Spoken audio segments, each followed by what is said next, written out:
नमस्कार दोस्तों, मैं डॉक्टर रुपेंद्र आप सभी लोगों का अपने चैनल डॉक्टर रुपेंद्र राज होम्योपैथी में स्वागत करता हूं। आज हम लोग इस वीडियो में बात करने जा रहे हैं वेरिकोसील के बारे में। वेरिकोसील किससे कहते हैं, वेरिकोसील होने के क्या कारण होते हैं, इस समस्या में लक्षण क्या देखने को मिलते हैं। अगर किसी को वेरिकोसील है तो उसको इसकी वजह से निजी लाइफ में कॉम्प्लिकेशन या दिक्कतें क्या आ सकती हैं, और वेरिकोसील के लिए जरूरत पड़ने पर जांचें क्या कराई जाती हैं।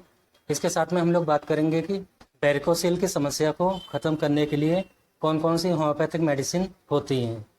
दोस्तों, लेकिन वीडियो शुरू करने से पहले आप सभी लोगों से रिक्वेस्ट है कि अगर वीडियो पसंद आए तो प्लीज़ वीडियो को लाइक और शेयर जरूर कर दीजिएगा।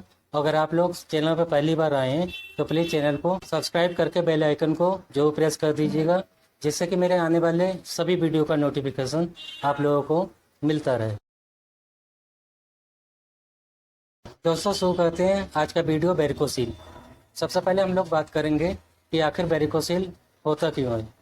जब किसी भी कारण से हमारे स्क्रोटम के अंदर टेस्टिस से हार्ट को ब्लड ले जाने वाली नसें या वेंस में सूजन आ जाती है या फूल जाती हैं तो ये कंडीशन ही वेरिकोसील कहलाती है।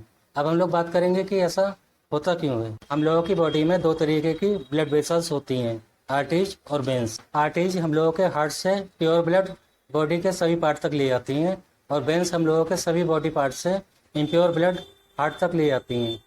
दोस्तों, आर्टरीज से ब्लड बॉडी के सभी ऑर्गन्स और पार्ट तक इजीली चला जाता है, लेकिन वेंस से ब्लड को हार्ट तक पहुंचने के लिए ग्रेविटी के अपोजिट फ्लो करना पड़ता है, और ब्लड के बैक फ्लो को रोकने के लिए वेंस के अंदर वाल्व्स होते हैं, जिसके कारण ब्लड वेंस में नीचे से ऊपर की ओर तो जा सकता है, लेकिन वापस ऊपर से नीचे नहीं आ पाता है, और ब्लड का फ्लो ऊपर हार्ट तक आराम से होता रहता है। लेकिन दोस्तों, वेरिकोसील के केस में स्क्रोटम के अंदर जब वेंस में इन वाल्व्स में खराबी आने लगती है या वीक हो जाते हैं तो वाल्व्स ऊपर से जाते हुए ब्लड को नीचे आने से रोक नहीं पाते हैं, और ब्लड का कलेक्शन वेंस में होना शुरू हो जाता है, और वेंस में सूजन आने लगती है या वेंस फूलने लगती हैं, और दोस्तों यही कंडीशन वेरिकोसील कहलाती है। और आगे चलकर स्क्रोटम के बाहर नसें फूली हुई दिखाई देने लगती हैं। दोस्तों, बिल्कुल यही कंडीशन वेरिकोस वेन में भी होती है। उसमें भी पैरों की नसों में सूजन आने लगती है और नसें फूल जाती हैं और वेरिकोस वेन हो जाती है। दोस्तों, वेरिकोस वेन के ऊपर मैंने अलग से एक वीडियो बनाया हुआ है, उसका लिंक मैंने डिस्क्रिप्शन में दे दिया है, आप चाहें तो उसको भी देख सकते हैं। दोस्तों, वेरिकोसील पुरुषों में होने वाली बीमारी है और इसके अधिकतर केस 15 से 35 साल तक देखने को मिलते हैं। इसमें कई मामलों में नसों में कोई दर्द नहीं होता है, लेकिन कुछ केस में नसों में दर्द भी होता है। वेरिकोसील के केस में टेस्टिकल का डेवलपमेंट पुअर होने लगता है, जिसके कारण स्पर्म का बनना कम हो जाता है और मेल इनफर्टिलिटी का भी सामना करना पड़ सकता है। लेकिन दोस्तों, आप लोगों को परेशान होने की कोई ज़रूरत नहीं है, क्योंकि होम्योपैथी में इसका प्रॉपर ट्रीटमेंट है, और समय से दवाई शुरू कर देने से आप लोगों को इस समस्या से छुटकारा मिल सकता है। वेरिकोसील वैसे तो लेफ्ट या राइट किसी भी साइड में हो सकता है, लेकिन अधिकतर केस में ये देखा गया है कि लेफ्ट साइड में ज़्यादा होता है। दोस्तों, अब हम लोग बात करेंगे कि वेरिकोसील होने के क्या कारण हो सकते हैं।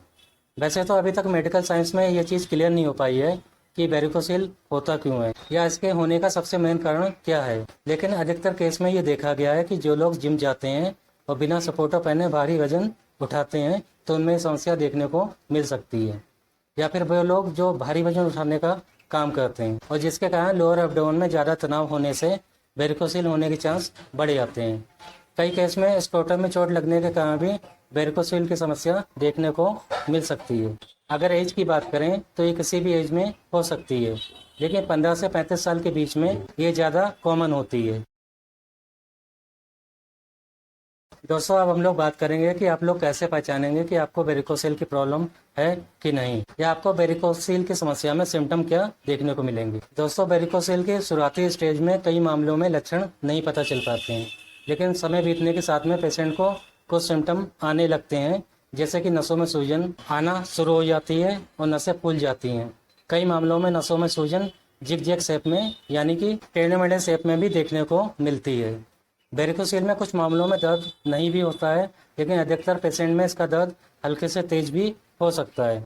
ये दर्द पेशेंट को फिजिकल वर्क करते समय, एक्सरसाइज करते समय या फिर कोई भी भारी सामान उठाते समय बढ़ जाता है। पेशेंट को ये दर्द सुबह के समय कम और शाम होते होते बढ़ा हुआ भी देखने को मिल सकता है। दोस्तों, वेरिकोसील की सूजन लेटते समय कम हो सकती है, कई पेशेंट में ये सूजन सुबह उठने पर कम भी दिखाई दे सकती है और शाम होते होते दोबारा से सूजन बढ़ भी जाती है।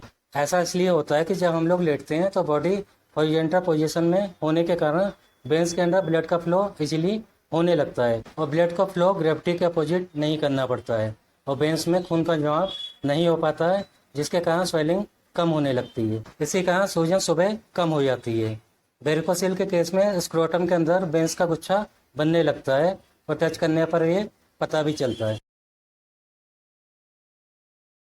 दोस्तों अब हम लोग बात करेंगे कि वेरिकोसिल की वजह से किसी को निजी लाइफ में क्या क्या दिक्कतें आ सकती हैं। वेरिकोसिल की वजह से पेशेंट के टेस्टिस में दो मेन फंक्शन में दिक्कत आने लगती है, जिसमें कि पहला मेन फंक्शन है टेस्टोस्टेरोन का बनना, यानी कि मेल हार्मोन्स का बनना। और इस कंडीशन में टेस्टोस्टेरोन बनना कम हो जाते हैं, जिसके कारण पेशेंट को सेक्सुअल डिजायर कम होने लगती है। लो लिबिडो की समस्या हो सकती है और इरेक्टाइल डिस्फंक्शन की समस्या देखने को मिलती है। और इसके साथ में क्योंकि टेस्टोस्टेरोन एक मेल हार्मोन होता है, तो इसके कारण पेशेंट की बॉडी में कई चेंजेस भी देखने को मिल सकते हैं। और टेस्टिस में दूसरा मेन फंक्शन जो कि वेरिकोसिल के कारण डिस्टर्ब होता है वो है स्पर्म प्रोडक्शन का कम हो जाना। दोस्तों स्पर्म प्रोडक्शन के कम हो जाने के कारण पेशेंट का स्पर्म काउंट कम हो जाता है, उसी कारण इनफर्टिलिटी की समस्या हो जाती है, जो कि मेल इनफर्टिलिटी कहलाती है। उसके कारण पेशेंट को संतान पैदा करने में दिक्कत भी आ सकती है। दोस्तों अगर वेरिकोसिल के कारण अगले कॉम्प्लिकेशन की बात करें तो अगर पेशेंट को लंबे समय से वेरिकोसिल है और वो इसका प्रॉपर ट्रीटमेंट नहीं ले रहा है तो आगे चलकर उसको टेस्टिकुलर एट्रोफी भी हो सकती है। इस कंडीशन में पेशेंट की टेस्टिस का साइज छोटा हो जाता है और टेस्टिकल के फंक्शन में दिक्कत आने लग सकती है। दोस्तों लेकिन आप लोगों को घबराने की जरूरत नहीं है, क्योंकि होम्योपैथी में वेरिकोसिल का प्रॉपर ट्रीटमेंट है और ठीक से ट्रीटमेंट करवाने से वेरिकोसिल जड़ से खत्म हो जाती है। दोस्तों जब पेशेंट क्लिनिक में जाता है तो कई मामलों में फिजिकल एग्जामिनेशन करके डॉक्टर पता लगा लेते हैं कि पेशेंट को वेरिकोसिल की समस्या है कि नहीं। जैसे कि पेशेंट के स्क्रोटम को देखने पर पता चलता है कि वेन्स में सूजन आ रही है कि नहीं। कई केस में वेन्स जिगजैग शेप में भी दिखाई देती है। कुछ पेशेंट के स्क्रोटम को टच करके या पाल्पिटेशन करके भी देखा जाता है कि नसों में सूजन कितनी है। लेकिन कुछ केस में हम लोग यूएसजी स्क्रोटम एडवाइस करते हैं, जिसमें कि क्लियर हो जाता है कि पेशेंट को वेरिकोसिल है या नहीं, और अगर वेरिकोसिल है तो वो किस ग्रेड में है, ग्रेड 1, ग्रेड 2 या ग्रेड 3। कभी कभी कुछ रेयर केस में ग्रेड 4 भी देखने को मिल सकता है। दोस्तों अल्ट्रासाउंड में ग्रेडिंग वेरिकोसिल की कॉम्प्लिकेशन को दिखाता है। जैसे जैसे ग्रेडिंग बढ़ती जाती है वैसे वैसे कॉम्प्लिकेशन भी बढ़ती जाती है। कुछ वेरिकोसिल के पेशेंट जो शादीशुदा हैं और उनकी संतान नहीं हो रही है तो उनको सीमेन एनालिसिस भी एडवाइस की जाती है, जिससे स्पर्म काउंट का पता चलता है। तो दोस्तों ये कुछ जांचें होती हैं जो कि वेरिकोसिल में एडवाइस की जाती हैं। दोस्तों जैसे ही आपको वेरिकोसिल डायग्नोस हो जाता है, आपको बिना देर किए अपने होम्योपैथिक फिजिशियन के पास जाना चाहिए और ट्रीटमेंट स्टार्ट करवा लेना चाहिए, क्योंकि होम्योपैथी के अंदर बहुत अच्छी अच्छी मेडिसिन है जो कि वेरिकोसिल को जड़ से ख़त्म कर सकती हैं। आपको ऑपरेशन कराने की ज़रूरत नहीं होगी, आपका वेरिकोसिल दवाइयों से ही क्योर हो जाएगा। आज मैं आपको कुछ कॉमन यूज की जाने वाली होम्योपैथिक मेडिसिन बताने जा रहा हूँ। दोस्तों पहली मेडिसिन है हेमामिलिस क्यू।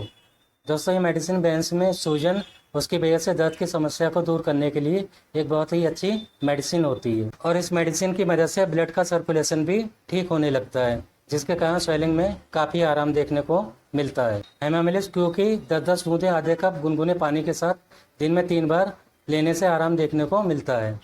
दोस्तों अगली मेडिसिन है कैलकेरिया फ्लोर 6x की पोटेंसी में। जब पेशेंट की वेरिकोसिल टच करने पर हार्ड सी लगने लगे और दर्द महसूस हो तो कैलकेरिया फ्लोर 6x की पोटेंसी में 4-4 गोली दिन में 3 बार लेनी चाहिए। ये गोलियां जीभ में रखकर चूस के लेनी होती है। दोस्तों अगली मेडिसिन है आर्निका 200 की पोटेंसी में। जब पेशेंट के स्क्रोटम में किसी भी कारण से चोट लगने के बाद उसकी नसों में सूजन आने लगी हो और वेरिकोसिल की समस्या हो गई हो तो ऐसी कंडीशन में आर्निका बहुत अच्छा काम करती है और आर्निका 200 की पोटेंसी में 2-2 बूंदें दिन में 2 बार लेने से पेशेंट को आराम मिलने लगता है। दोस्तों अगली मेडिसिन का नाम है एसिड फ्लोर 30 CH की पोटेंसी में। ये मेडिसिन क्रोनिक वेरिकोसिल यानी कि पुरानी वेरिकोसिल के केस में काफ़ी इफेक्टिव रहती है।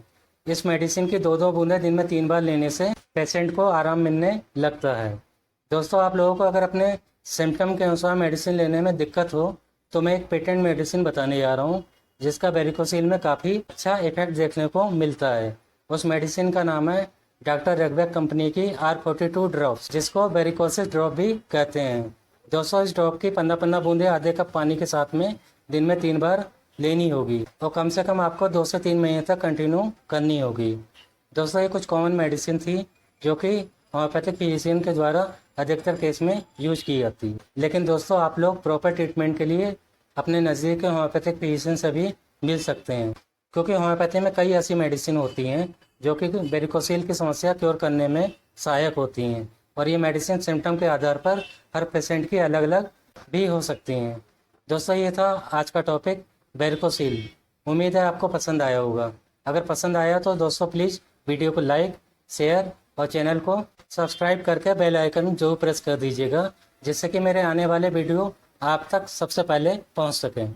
तो मिलते हैं नेक्स्ट वीडियो के साथ में। नमस्कार दोस्तों।